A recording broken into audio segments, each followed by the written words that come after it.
what level of discomfort are you willing to go through to achieve your goals, right? And so when I look back at that time, I'm just like, okay, well, yeah, you were able to do this in 5 years, and that's great, and it is great, and I love, having my house and all these things, but I'm just like, I missed out on some really important life moments with my friends and family that can't be made up. Hey, journeyers. Welcome to the Journey to Launch podcast. I'm so excited to have today's guest on the show. Her name is Melissa Jean-Baptiste. She is a financial educator and author of So This Is Why I'm Broke, Money Lessons on Financial Literacy, Passive Income, and Generational Wealth, which is a first-generation Haitian American and former New York City high school teacher. Love all that. So ça passe, Melissa. Yes, as the Beyonce of personal finance, she paid off $100,000 in student loans and bought her first home, all on a teacher's salary. And now she has her amazing platform, Millennial In Debt. So I'm so excited to have you on the podcast, Melissa. Thank you so much for having me. It is truly an honor. I love your podcast, and I've just been like fangirling. So I'm really excited to be here with you. Yeah, so okay, I want to learn more about your background, your story. I always love when I speak to fellow creators who also grew up in New York, who have that immigrant background, plus you're Haitian, which I love, and a teacher. Yes. So all the things that just I feel like is so relatable for people on this journey. So can we go back just a little bit into your first, maybe your younger years and your family background and how money was discussed or not discussed growing up and how that kind of shaped you into what you're doing now? Yes, awesome. So I am first generation Haitian American, and so in my household, it was really, really focused on save your money. That was really the big part of the conversation about money was save your money, save your money, save your money. Don't waste your money on things like don't just go buy all the things you see. Save your money.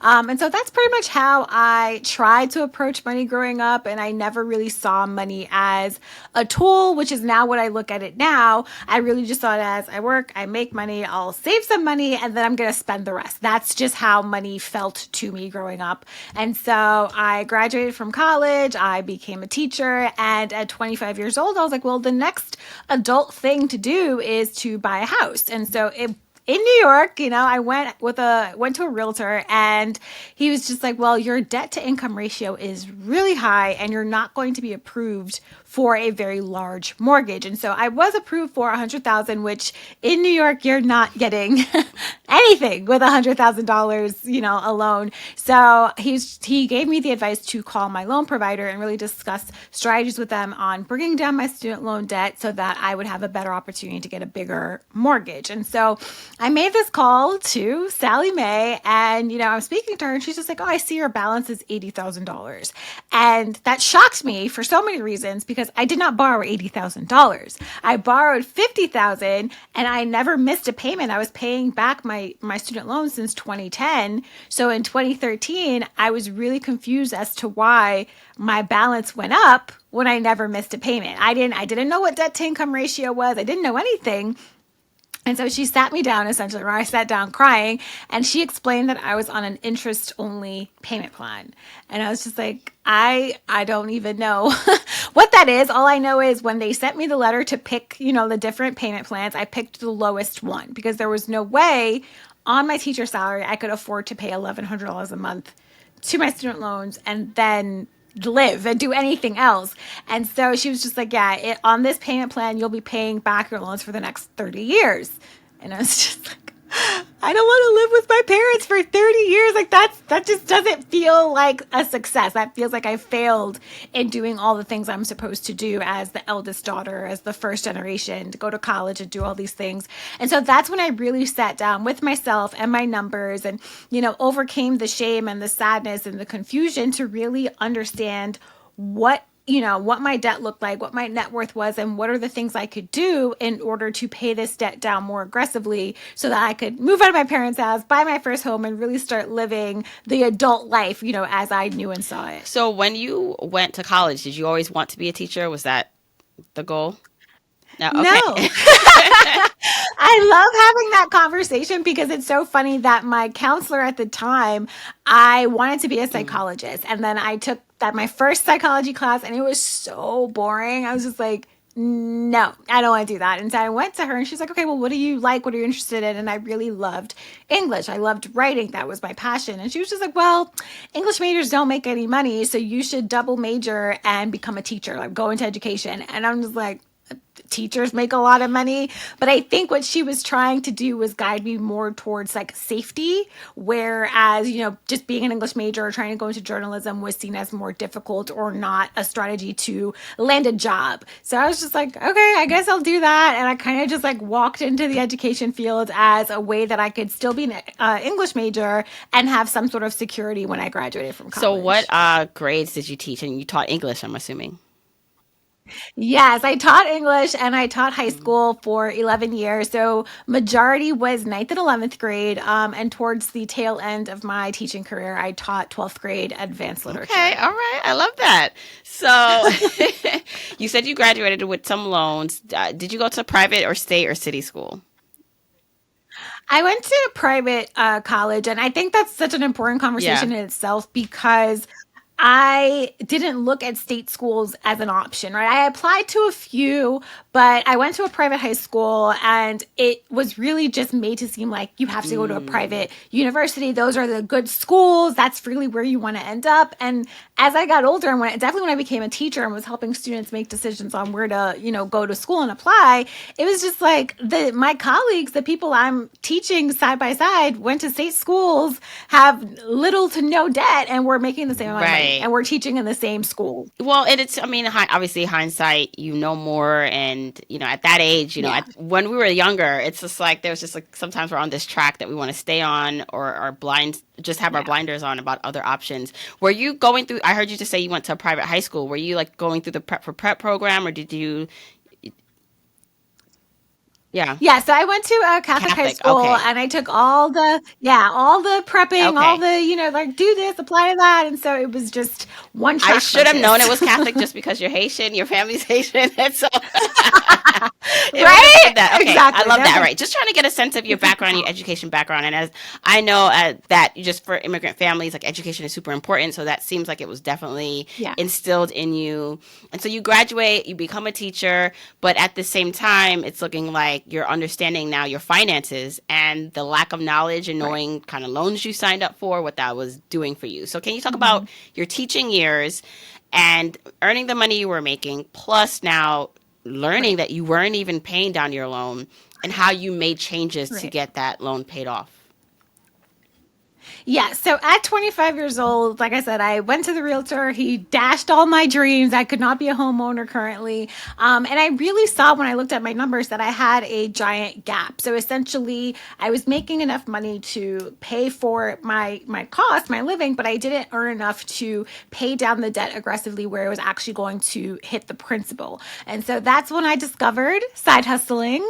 And initially, just like most anyone that's just like, okay, I need to pay down a debt or I need to make extra money, I was looking at every side hustle on the planet. I was like, I'm going to walk dogs, I'm going to tutor, I'm going to do this, I'm going to do that. I am going to just do anything to earn this extra money. But the fact of the matter is that's not sustainable. And it's also not enjoyable. And so whenever I talk about side hustling, it really is important to look at the skill set that you already have and how you could monetize that in a way that won't take up all of your time. And so essentially the side hustle that helped me pay down a majority of that debt was I started selling my lesson plans and unit plans because I was already creating them for my classroom. I was already spending the hours and putting in the time to make sure that this lesson plan was made for class. And so I found this platform, Teachers Pay Teachers, and I was just like, okay, it seems legit. There are a lot of people using it. And that's when I really started making money doing things I was already doing. And so at the height of my side hustling, I was making about 10,000 a year, and I would just take that money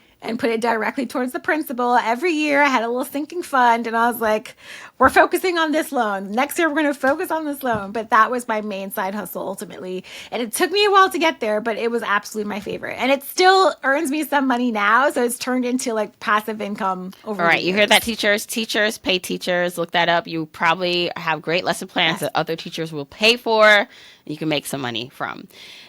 So Yes. absolutely. Did you qualify for the forgiveness program at all through your loans being a teacher? So yes and no. The PSLF in that time was still very just almost impossible to earn. And so I was really, really, really trying to stay the course and do all these things. But the primary issue was the majority of my loans were private loans. And so for teacher forgiveness and PSLF, it has to be federal loans. And so I was able to earn $5,000 in forgiveness at the time because there is a program, and this is for New York. I don't know about outside, but in New York, if you teach at a Title I school for 5 years in the humanities, you can get $5,000 forgiven. And if you teach science, special ed, and bilingual education, I think it's 17.5 you can get. And you have to teach for 5 years in a Title I school. So that really did help, but that only goes towards federal, and a majority of my loans were private and had variable interest rates. So that was really a battle I had to fight on my own. Right. All this information that you knew, right? Like all the, well, and you can't go back and change it. I think the importance of talking about it is that for people who are currently in a situation that they don't actually know, like what type of loans they have, or maybe they have children who are entering that stage, or it's what to be aware of as you're going forward on your pathway. So you started to, and how much debt did you have at this time where you got serious about paying it off?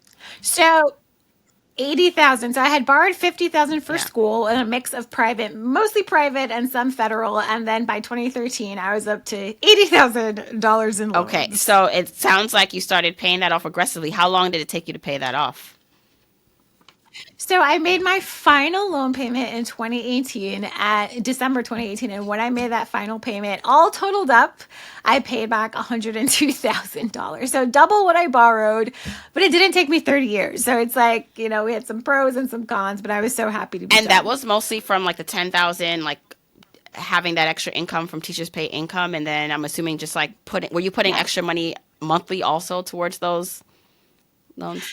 Good question. So and people always talk about like snowball versus snow avalanche method. So instead of doing like an additional every month, what I did was any additional money I had per month, I would just put it into that sinking fund, into a high yield savings. And I focused on just paying the minimum every month. And then December, it was like my holiday reward to myself. I would take that sinking fund and just pay off the loan in its entirety. And so every year at the top of the year, I would calculate how much I needed to put into that sinking fund a month to make sure that when December came, I could cover the payoff amount to pay off the loan. So what's important is that people who want to follow this particular method, you want to look at your balance and also realize that the interest is still going to be adding in. So let's say if I owed 10,000, I would try to save 12 to 13,000 because I knew by the time December came, it was going to be more than 10,000. Right. So I was just like the planning of January to celebrate in Right. December. And it's smart to put, if you're doing it in that method, to put it in a high yield savings, because hopefully the high yield savings account is earning more interest than the debt payment,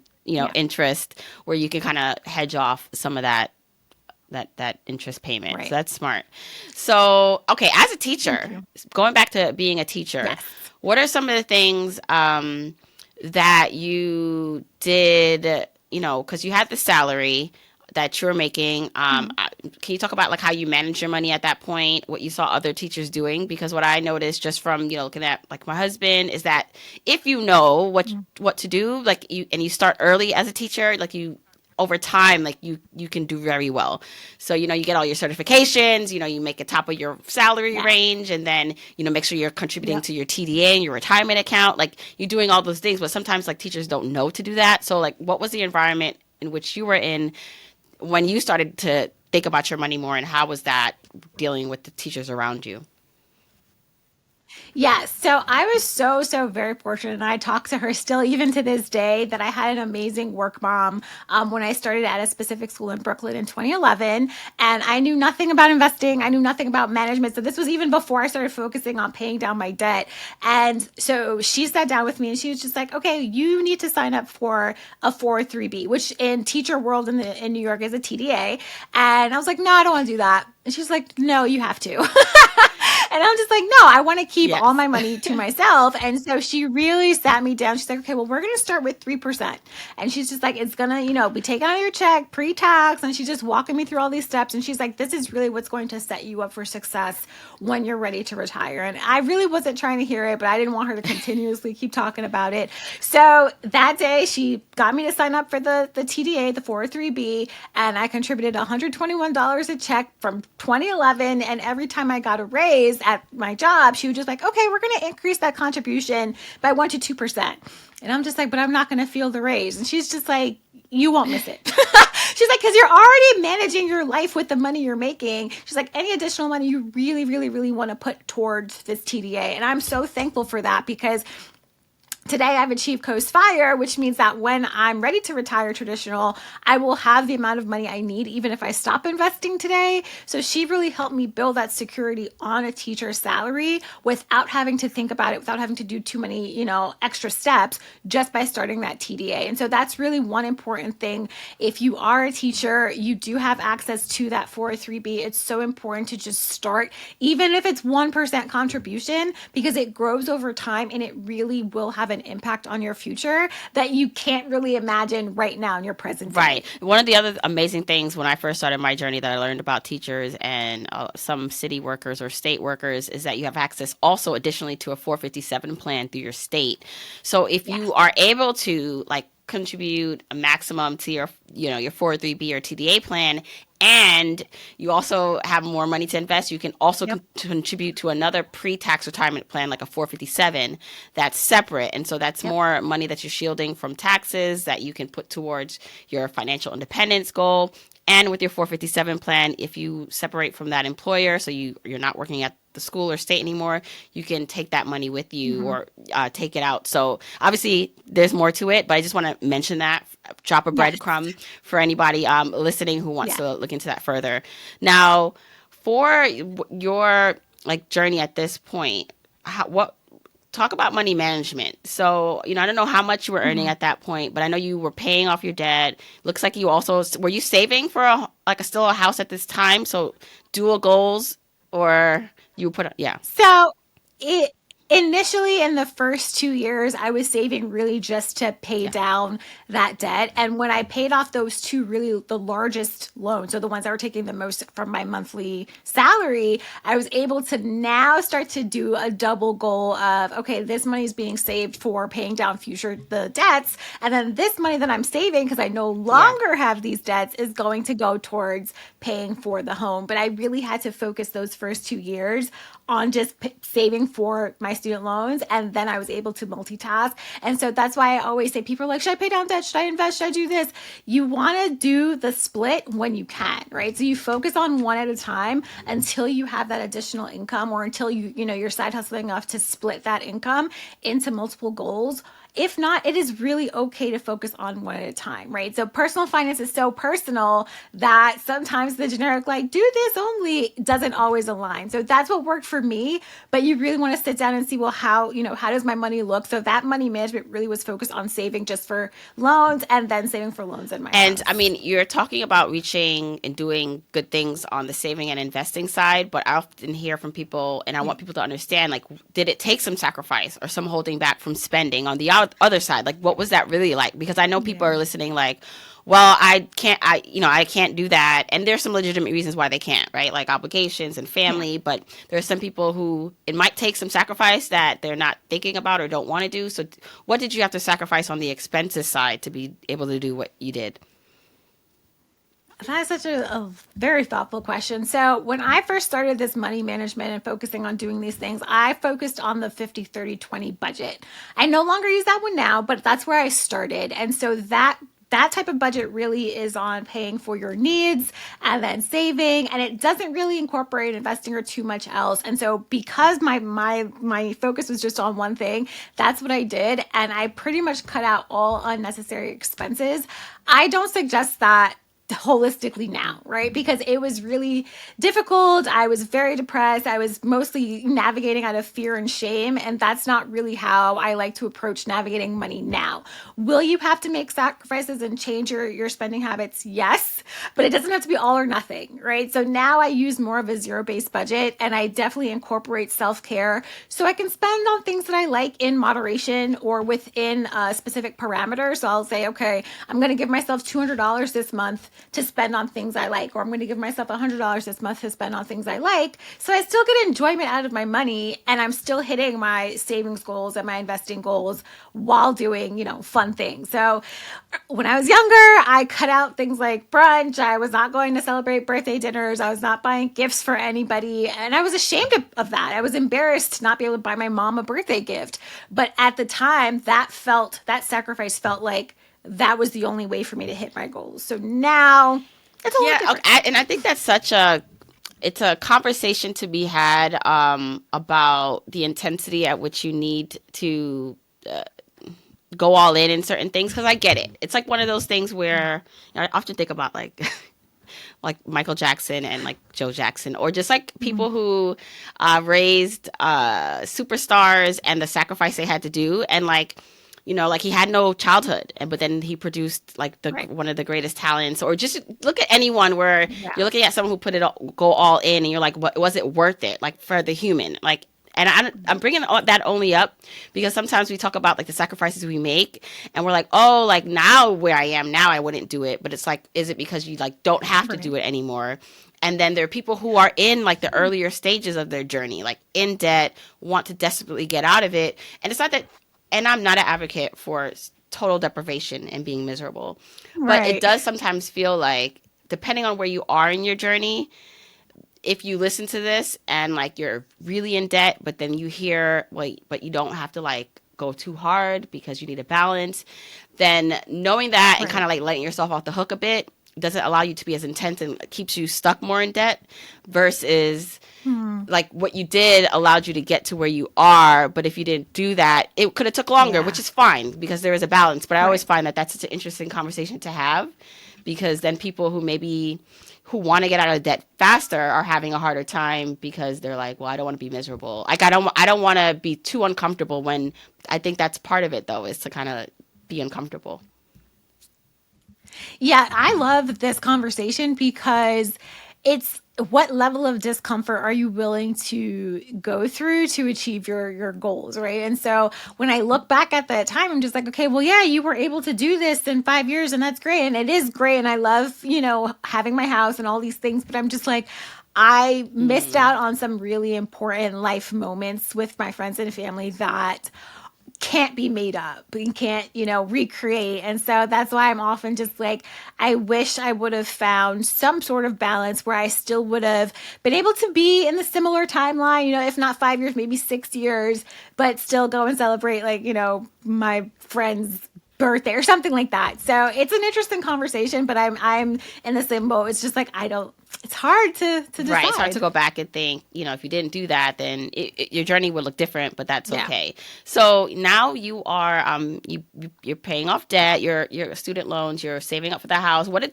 that buying the house process look like at that time? I don't know what year that was. And just because I know now in today's market, it's so hard for like, young people to buy a home, especially in New York, or a high cost of area living based on their salaries.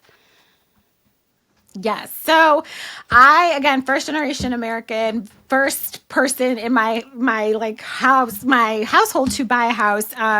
So a lot of mistakes were made. And whenever I talk about home ownership, I'm just like, I am not anti-home ownership. I am not. I think it's so important. It's an important asset, but I am very pro sharing information on both sides of the coin. So there are a lot of pros in the home ownership process and home ownership experience. And there are also a ton of cons. And I feel like if we don't share the information, we're setting people up for failure and foreclosures and things like that. And we don't want that. And so I think I was very excited to buy a home. This was in 2018, so tail end of 2018. I was very excited, but I was not very well informed. I wasn't informed of the process, and I wasn't well informed of what it was like once you sign, once it's your home, and now there's like everything's on you. And so I really do think if I were more well informed, I would have definitely saved more. I would have been a little more financially prepared, and I would have understand the process more. And so I always share this example, and everyone's like, aren't you like embarrassed to share it? It's like, no, because I don't want anyone else to make the same example. So for example, when it comes to appraisal and the inspection, they look similar on paper, but they are nowhere near the same. And when I saw that, I was like, oh, we're setting an appraisal. We're going to, make sure we know the value of your home. In my mind, I was like, oh, they're coming to inspect the house to see what it's worth.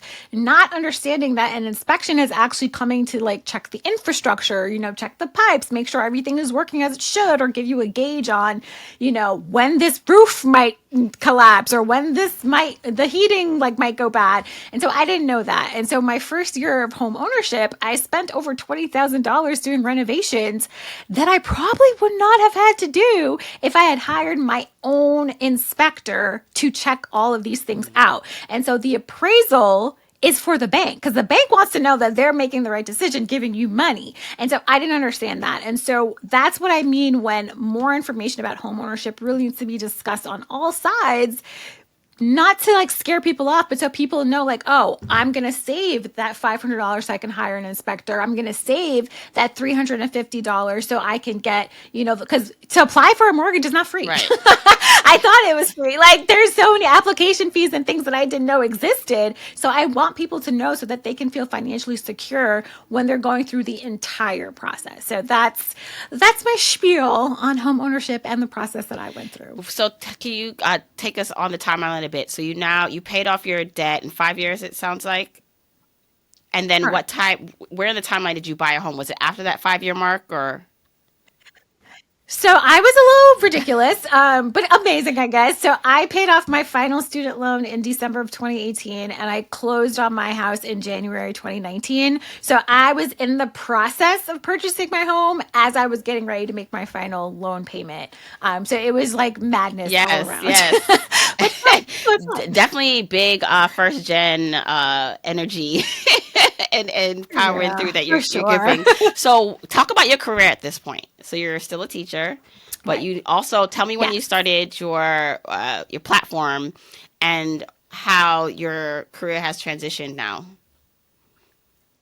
Yeah, so I started Millennial in Debt in 2017. I reached out to my best friend and business partner because I was already a blogger and content creator before Millennial in Debt, but I was in the beauty space and I was talking about hair and all that stuff. And I came to her and I was just like, I think I want to write a show. And she was like, why? She's like, you've never done that before. She's like, yeah. I was like, I just think I want to, after learning all the things I learned about money from 2013 to 2017 and all the different people I spoke to and all the conversations I had about money, I was just like, I really want to write people's stories in a funny, humorous way, but also educational. And I really want people to have access to this and be able to laugh and be like, oh, but I learned what debt to income ratio means, or I learned what this means. And so that summer of 2017, I wrote the web series Millennial in Debt, and I was Googling how do you produce a web series and doing all this stuff. And I found this amazing director, and we just worked really well together. And then in November 2017, the first episode came out on YouTube, and we dropped an episode every week, and it started gaining a lot of traction. And so I reached out to my best friend again. I was like, I think I'm going to make an Instagram. It was always just I think I'm going to do this. And she's like, okay. And so I make the Instagram and we make the website, and I really just wanted it to be a place where people could see the episodes, but also ask questions and share their story and learn more things and learn more about my journey. And it really just took off in November 2017, and it just grew into an educational platform where I really talk about financial freedom, financial education, career development, and just really giving people the information to become future millionaires. That is what I call my audience, because that's where I feel like we all can do the best in gaining generational wealth. So talk a bit about now, so that was 2017. A lot is going on for you, by the way. You 2017, you have the, you're building kind of this platform on the side. You're still working as a teacher, and English teacher. That's not easy. That's not easy work at a high school in Brooklyn. Are you still in Brooklyn at this point? Right. No, so in 2017, I pivoted into Queens and I was in a performing arts school, which was like the perfect place to be building something, right? Because the kids were so Yeah. crafty and I would like talk to them. I'm like, hey, do you think this is cool? And they were just like so cute and helpful. And like one of the most popular episodes of this series, I actually filmed in my classroom, but you just can't tell it's a classroom. It just looks like I'm on a job interview. But that was my classroom. So it was just like, it's like really cool breadcrumbs like that Okay, I we're gonna have really to love. definitely get the link to that episode to put in the show notes. So we'll do that. Yeah. But okay, so you teaching, you're paying off debt, you buying this home. How long did you stick with Yeah. teaching? And then there was a pivot, right, into what you're doing now full time. Yes.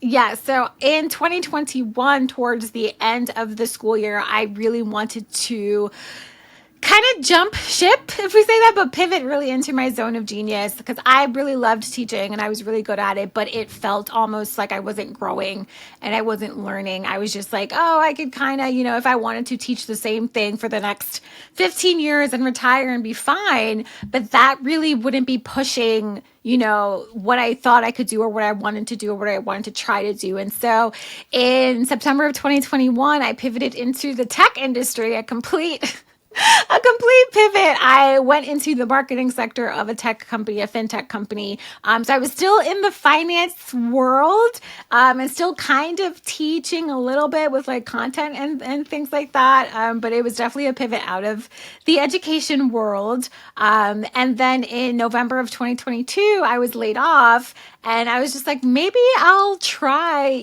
this like business owner, entrepreneur, millennial in debt full time for a year and see what happens. Because when I pivoted into tech, my goal was I'm just going to do this for a year and see what happens. And either I'll, become a full time business owner or I'll go back to teaching. Like that's just where I was at.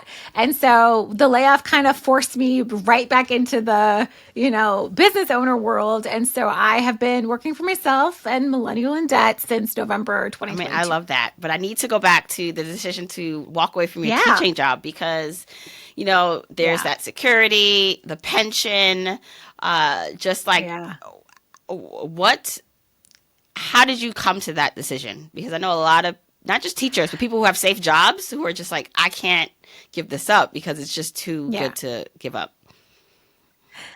Oh, I was there. I was definitely there. But since like 2016, 2017, I think when I was starting Millennial, I always felt like I don't think I would be a teacher forever, and I wanted to try something different. And I worked in really great schools and had great administrators. And my last assistant principal, when I was talking to her and like I think I'm ready to go, and she's just like, well, teaching will always be here. You will always be a teacher. She's like, they can't take away your certifications. They can't take away your education. She's like, you can always come back. But she's just like, how much longer are you going to have the opportunity to try something new or try this without that fear of like, oh, I can't do anything. So she really gave me that push to say like, if this doesn't work or if I can't do it, I can always go back to teaching. It doesn't take away anything from my teaching journey and my ability to teach, but now felt like the right appropriate time to just try to just give it a shot. So that really was the defining moment. And like I said, I really wanted to try to work in my zone of genius where I was good at it, but it kept pushing me and evolving me and helping me grow and learn and change. And as you know, content creation, business owner, it's every day is Yeah. different. So it's a lot of change and growth. So that's really where I wanted to kind of land. And I landed there through layoff, and So that's did you okay. have the tech job in hand before you left, or did you like plan to leave first and have money saved up, and then this that fell into your lap? So when I became a homeowner, I became a massive saver even more than before because you just want to be cash Yeah. fluid when you own a home because so many things could happen. And so in doing that, I was just like, I think I want to build just a little safety net of what happens when I jump ship? Like what happens when I make this leap? And so I did secure the tech role before I left teaching. It was a for the most part, pretty seamless transition out. And I continued to do that saving. Like, I'm going to just save this. We're just going to save. We're going to save and see. And so when I was laid off, I had a year's worth of expenses saved. So it gave me that safety cushion to navigate and figure out entrepreneurship and being a business owner full time without having to jump back into another traditional 9 to 5. So that really, it was definitely the financial safety and cushion that made this feel more doable and possible. Right. And I love, so all the things that you did up until you now like have your business almost set you up really nicely to do what you're doing now, because you're a teacher. And I always say I love teachers when they go into entrepreneurship, because you can teach, if you can teach like kids and teenagers, like translating that into young adults and adults and being able to distill maybe complex concepts and then to something that's tangible and relatable is very important. Like, it's such an important skill, especially on social media. So I'm like, okay, check. Then we're an English teacher, so you're good at writing. Like, check. Then marketing. I just feel like all the things that you did like very nicely set you up to have a successful like business. And I think I want to say that for people listening who are like in a stage where that like there's a puzzle piece, right? And I still think whatever you're doing now is probably the next part of a puzzle piece, like how I feel to the next big part. And that whatever you do now, if you're listening, sometimes you're just like, why am I in this position?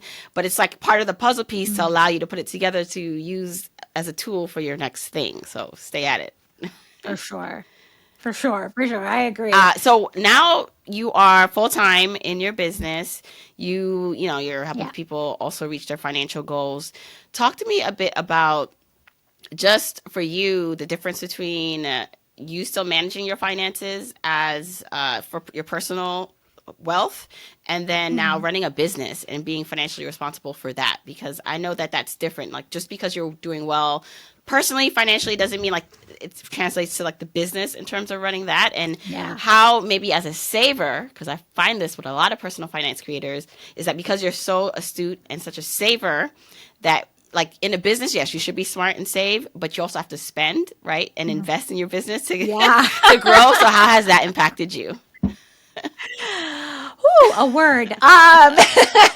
It is definitely different managing your solo independent finances and being successful, and managing a business, making sure the business is successful, making sure the business is profitable, and also managing your own finances. Because I was in a financial position, even though Millennial started in 2017 and was monetized fairly early in its inception, I never used Millennial money for myself. And I loved that. I never used it to invest. I never used it to pay any of my bills. I used my 9 to 5s to sustain me and Millennial money to sustain itself. And so pivoting into, this money has to sustain the business and me is very different. So you hit it right on the head, where it's just like, because I'm so good at saving and investing, it was a challenge to say, we should invest in a business coach, or we should invest in this type of marketing or this particular tool that's going to help alleviate or sustain and grow. You should invest in hiring an assistant, or you should. So it's like, this is money coming out. I'm like, but it doesn't have to, because I can do everything, right? And that's the first thing.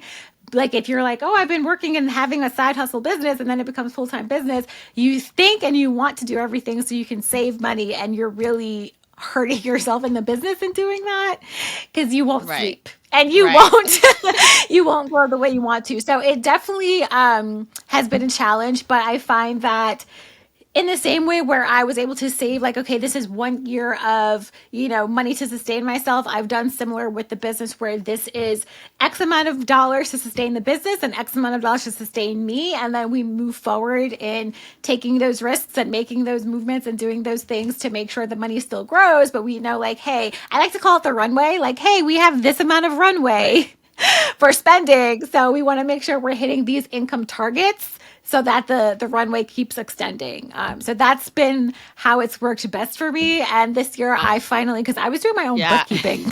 Don't do that. Don't do your own bookkeeping. Don't do your own taxes. Like, I don't want to go to jail. So I hired like my first bookkeeper, and that's doing like payroll and things, like such big girl things. And I'm like, and it was expensive. And I'm just like, well, I need to do this, right? I need to do this. So it is a challenge, but it's possible and doable. And you just take like one step at a time. And that's really what's been helpful for me. Did you ever consider going more all in on maximizing income from your teacher, or from that skill set and like that target audience? Because I know that there are some like businesses where they do really well with that model, where whether it's like expanding on helping teachers specifically with lesson plans, or just going another route versus personal finance. I find that sometimes within the personal finance space, like as like getting customers in that space, when you're not promising them certain things, like, you know, for people who sell investing products, and I know you have some products around like teaching, right? But like it's Right. easier to almost sell people around, I don't know, creating a business and or making money versus saving and budgeting. Like, so did you Yes, think about like for customer sure. base and like if you should lean more into like what you can make as teaching teachers? Yeah, so I definitely in the business model think of all different ways that we could pivot and grow because, like you mentioned, and also in the finance space, I find just for so I can sleep at night, I also price things in an affordable manner because if you're trying to help people budget and save, you don't usually want to be charging them like $3,000 for a product, right? It just doesn't feel. I know that there are some out there, but it's just like how can I be helping you budget and save if I'm like taking $3,000 from you? And so that is difficult to really grow and sustain. And so a lot of times in the business world, in my business world anyway, I've really turned into like corporate sponsorship to carry a lot of the weight and partnerships with brands. So that's been a huge part of my bread and butter is really partnering with brands and speaking engagements. But I am not opposed to leaning into that direction. And I'm always just really into like, how can we adjust and grow and help and reach more people? And career development has been a really Yeah. great avenue that we've pivoted into and really helping people, learn how to update their resumes, learn how to land their next job because it's something that I know how to do and how to teach. I was teaching resume stuff to my students, for years. So that is something that has definitely also shown a lot of success and growth in the business. But you're right. It's just hard when you're like really, really, really into one sector and it's just like, well, what do I do here now and how do we grow? Yeah. So always, anyone listening, always have some sort of pivoting and growth strategy if you do want to go into, being a full-time business Yeah. owner. Well, what about your personal journey, finance journey now? So, there's some things you've checked off, like, and I don't know how you feel about Yeah. debt still, if you're still the kind of like no debt Mm. zone or you use debt to your advantage, or how you're feeling about your financial independence journey. So I know you said you're Coast FI, but is there Yes. a strategy for you when you think about like moving forward to be able to quit your business or just having to work earlier? And so early retirement, like what does that look like for you? Yes, I love that question. So I love what I do, but I don't want to work forever. So that's, I feel like a common factor. I don't want to work till 65. It's nice to know that when I hit 65, I will be okay. But what I talk about Coastfire all the time is that now that I've reached it, I still continue to invest pretty aggressively and I'm buying back my time, right? So every year that I continue to invest, I get to retire earlier than that traditional 65. And so I reached Coastfire about 3 years ago. And so I'm like, I could stop investing, but I won't. And so my goal, it's a loose goal, is to hit millionaire status in the next 10 years and retire in the next 10 to 15. So that's the goal. So we're going to keep investing. We're going to keep growing our assets and our income until we get there. And then after that, who knows? It Anything's could be possible. anything at that point. Well, I'd love to talk a bit about Yeah. your family. So coming from like the Haitian Sure. background, what does your family feel about you maybe quitting your job? Because I know Haitians love stability. Right, like, Do. hey. They So really like do. what how did you navigate that and just with your personal relationships? So I heard you were the oldest, so that means you have some siblings. And Yes. so like how do you I do. navigate money conversations or hopefully influence people around you in a positive way, just like friends who are not within the space, who are just like friends from back in the day? Like Yes. how do you family and friends, how do you Yeah. navigate all this? I've always said that I'm an extremely fortunate human being in all aspects of my friends and family because kind of no matter what I do, they are with it. They are for it. They might not understand it. They might take some time to really get the full picture. But I have been very fortunate where my family and friends kind of know like whatever crazy, wacky thing that I'm going to do or I want to do, they're like, it's going to be good. Yeah. And I really love that. And so my parents, they had a few conversations with me as I was, telling them I'm leaving teaching. And my dad was like the cutest thing. So when I told him, I was like, oh, I work in marketing now. And for a couple of weeks, he was telling his friends that I was a telemarketer. And I was like, no, no. Like, I'm not a telemarketer. But last year we took a family trip to Costa Rica, and it was under a brand partnership that I negotiated with the hotel. And I think that's when they like really understood like what I could do and what was possible. And like they saw me working and like creating content and talking to these people and doing these things. And then when my book launched and they came to the book launch and they saw people, they're like, why? They're like, people want you to sign your name? And I'm like, yeah, I think so. And so they're really excited. And I think they just get to see and learn more and more. And when I share these experiences, and like I went to the NASDAQ, I went to the New York Stock Exchange, like they just are really excited and they love talking to their family, because Haitians love to talk about their kids when their kids are doing good stuff.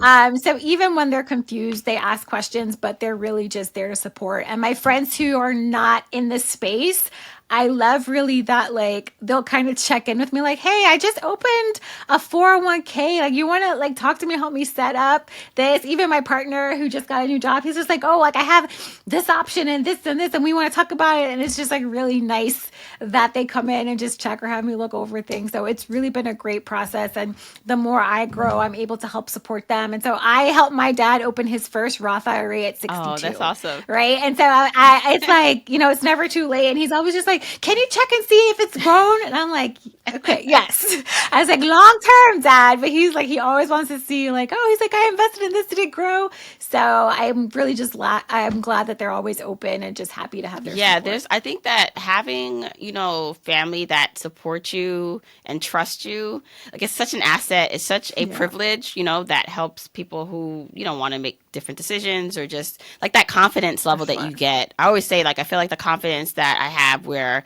I don't have to have many people who like and love me, but like I know there's a core group of people who do, no matter what. And it's like, I feel so empowered by that. It's just like, to go out into the world. 100%. 100%. And it really changes how we show up on the internet, right? As I always say, I'm just like, I don't really care about what trolls are saying. Like, I don't care, because like my friends and family are so in my corner. It's just like, I'm okay. Right. Like, it's cool. You don't have to like my content. It's fine. Right. There's someone else. Right. So and on the flip side, like having people who are not within the industry who don't care about that. Like, they don't care about how many followers you have. Yeah. They're just like, what? Like, are we going to brunch or not? Like, I'm like, all right, I have to do this thing. Like, sure. I love it. And then like right now, what's super cute is when we do go out and do like things that are not connected to anything, they're just like, do you want me to like get B-roll for you? Because I taught that, they're like, do you want me to just like record you walking? And I was just like, no, it's okay. It's okay. So it's like really cute. I'm really enjoying this experience with That's them. awesome. That's awesome. So Melissa, please tell everyone more about where they can find your book, more about you, where they can follow you and see all your, by the way, Melissa puts out amazing reels and content. So like, I'm one of those people where like, there's some people on the internet that do like create amazing, like you, I think, Hey Berna is like another one, and some others, like the reels you put out, I'm just like, I love so creative. And like, when it's like time to put out a reel, I'm like, oh my gosh. So I want everyone to follow you because you do put out great work. So tell everyone where they can follow you and find out more about your work. Yeah, so I am Millennial in Debt on all platforms, Instagram, TikTok, millennialindebt.com. You can find the book kind of anywhere you find books, which is cool, or so this is why I'm broke.com. And yeah, I'm always online. So just send me a DM. I'm there. You could catch me. Love that. We'll tag all of Melissa's information in the show notes. Melissa, thank you so much for coming on the show. Thank you. Thank you so much.